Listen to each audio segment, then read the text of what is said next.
খাদিজা ইন্তেকালের পরে বিশ্বনবী নিজ হাতে দাফন কাফন করলেন, কবরের সামনে দাঁড়িয়ে দোয়া করলেন। দোয়ার পরে সব সাহাবীরা ঘরে ফিরে যায়। আবু বকর বললেন, নবী চলেন ঘরে ফিরে যাই। বিশ্বনবী বললেন, না আবু বকর, আমি যাব না, তুমি যাও। যেই মহিলাটাকে এই কবরের মধ্যে আমি শোয়ালাম রে আবু বকর, এই মহিলাটা সাধারণ কোনো মহিলা নয়, আমার বিপদের দিনের সঙ্গিনী খাদিজা। মক্কায় এই মহিলাটাই আমার হাতে প্রথমে কালিমা পড়ে ইসলাম ধর্ম গ্রহণ করেছে। মক্কার লোকেরা 3 বছর শিয়াবে আবি তালেবে আমার জেলের মধ্যে রেখেছিল। আমার কলিজার টুকরা বিবি খাদিজা ওই জেলখানার ভিতরে আমার সাথে ছিল।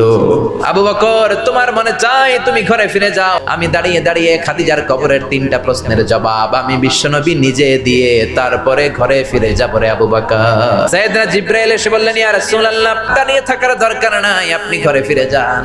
আল্লাহ বলেছে, খাদিজার কবরের 3টা প্রশ্নের জবাব আরশের উপর থেকে আল্লাহ নিজেই দিয়ে দিবে। প্রিয় দর্শক, আসসালামু আলাইকুম ওয়া রাহমাতুল্লাহি ওয়া বারাকাতুহু।